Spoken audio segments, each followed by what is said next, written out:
Salut les filles, j'espère que ça va bien. Aujourd'hui, je t'ai préparé un spécial push-up.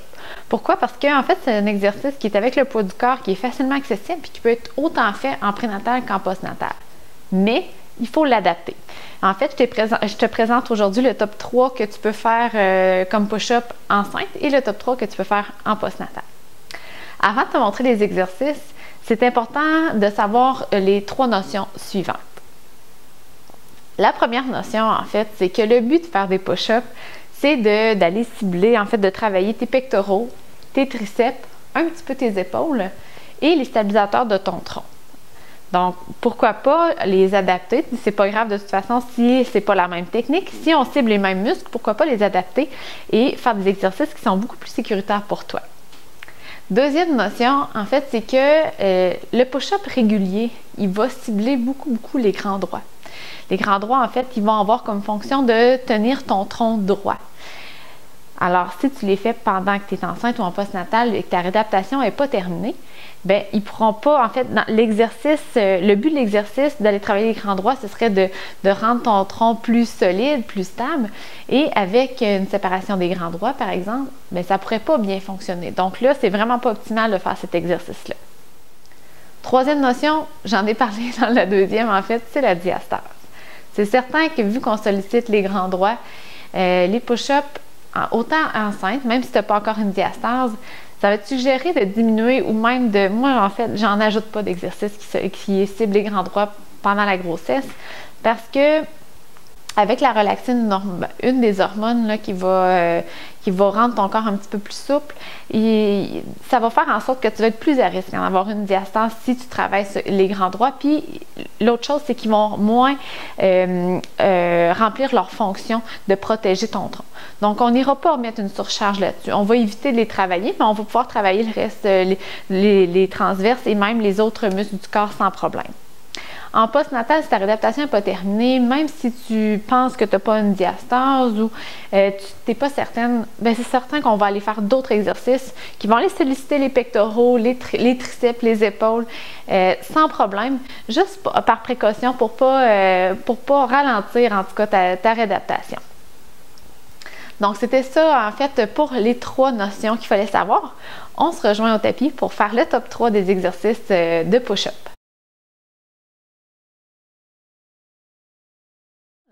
Donc, on va commencer du plus difficile, on va terminer avec le plus difficile.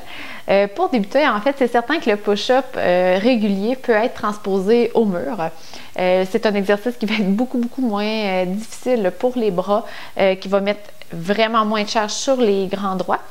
Et même ça va te permettre, là, surtout vers la fin de la grossesse, d'avoir un petit peu plus d'espace avec la bédaine. C'est sûr que si tu essaies de faire un push-up au sol, il y a des bonnes chances que tu ne pourras pas descendre aussi bas qu'avant, dû à l'augmentation du volume de ta bédaine. Donc, tout simplement, en fait, ce serait d'aller au mur. Tu pourrais y aller à genoux. Moi, je vais le faire sur une chaise.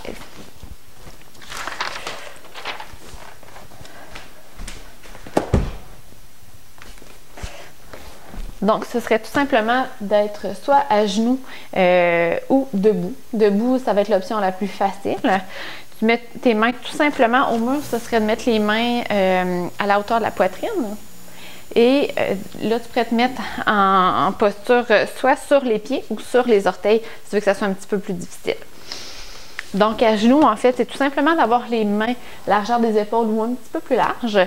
Et on va reculer les fessiers juste un petit peu pour désengager les grands droits. Et là, on va faire notre push-up qui est régulier. Tout simplement. Donc, la deuxième option.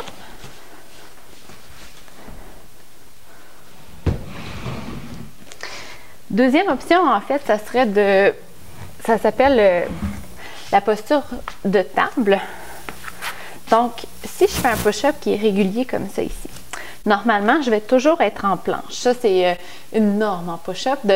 Pour les push-ups, c'est d'être en planche. En planche, ça va mettre beaucoup de poids, beaucoup de charge sur tes grands droits. Donc, pour les désengager, un petit truc qui est super facile, c'est tout simplement de reculer les fessiers. Donc, si je recule les fessiers, tout le poids qui était sur mes grands droits, en fait, s'estompe.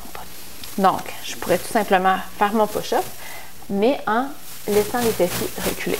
Donc, ici, ce que ça fait, ça enlève la charge sur mes grands droits et en plus, ça met une charge supplémentaire sur mes bras. Donc, ici, c'est certain que ça va être encore plus bénéfique, ce push-up-là. Bien important, en fait, quand je vais faire le push-up, je vais laisser les fessiers où ils sont, là, donc par l'arrière. Je n'essaie pas de avancer les fessiers au fur et à mesure que je fais mon push-up. Je les laisse toujours en même place. Comme ça. La troisième option, la dernière, mais non la moindre, c'est la plus difficile. Même que cet exercice-là, en fait, ce serait plus adapté pour quelqu'un qui est en début de grossesse que vers la fin. Parce que des fois, il y en a qui vont avoir des étourdissements un petit peu plus fréquents que d'autres. Puis même pour la bédaine, même les reflux gastriques, c'est peut-être moins confortable. Je le montre quand même, si tu es en début de grossesse, tu peux le faire. Il n'est pas dangereux. En fait, il y a zéro pression sur tes grands droits, mais beaucoup sur tes bras. Donc, en fait, c'est un push-up en chien tête baissée, tout simplement. Donc, main, encore une fois, largeur des épaules ou un petit peu plus large. Monte les fessiers légèrement, en fait beaucoup. Et ici, tu gardes une flexion dans les genoux et tu vas venir descendre ta tête entre les bras, comme ça ici. Donc, dans cette posture-là, c'est certain que tu peux te sentir peut-être un peu plus étourdi. Tu peux sentir que ta bédaine, elle monte encore plus, donc tu as moins de place pour respirer, surtout vers la fin de la grossesse. Donc, c'est pour ça que je te suggère fortement de peut-être y aller plus avec le deuxième exercice, la deuxième solution ou la première pour vers la fin de la grossesse. Donc, pour le postnatal, en fait, ça va être un peu la même chose.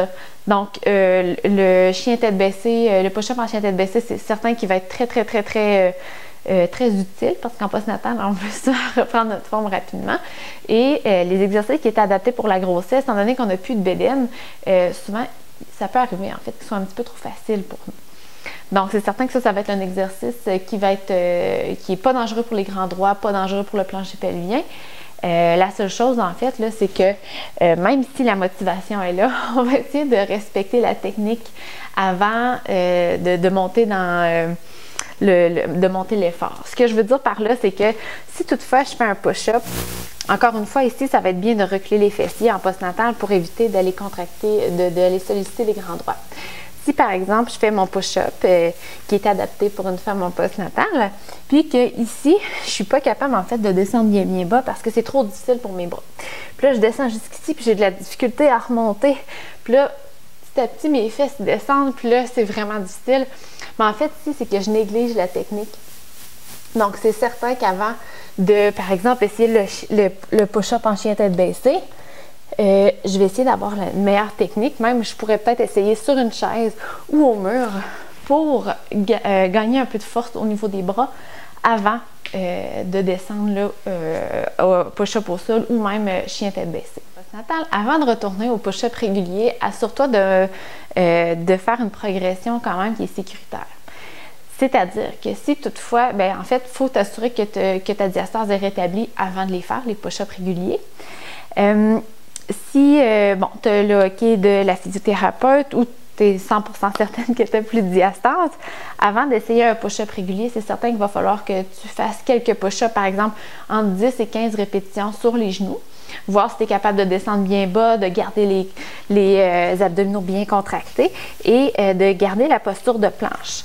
Donc, si tu fais ton push-up et que tu es capable d'en faire entre 10, 15, même 20, mais là, tu pourrais essayer sur les pieds sans problème. Si toutefois, tu fais tes push-ups sur les genoux, mais que c'est difficile de descendre, tu descends juste un petit peu, que les fesses ont envie d'aller vers le bas. En fait, ça voudrait dire que tu n'es pas prête à aller sur les pieds parce qu'il y aurait des risques que tu te blesses. Tes abdominaux sont pas assez forts, tes bras sont pas assez forts. Donc là, encore une fois, tu vas négliger la technique et c'est quand on néglige la technique, en fait, on compense par d'autres moyens puis c'est souvent là qu'on se blesse. Donc vraiment t'assurer que tu fais la bonne technique quand tu es prête. Après ça, là, tu montes en fait, tu fais ta progression pour un push-up qui est plus difficile. Donc, j'espère que ça a pu t'aider pour tes push-ups. Si tu as des questions, des commentaires, laisse-les juste en bas du vidéo et je vais te faire d'autres spéciales entraînements dans les prochaines semaines.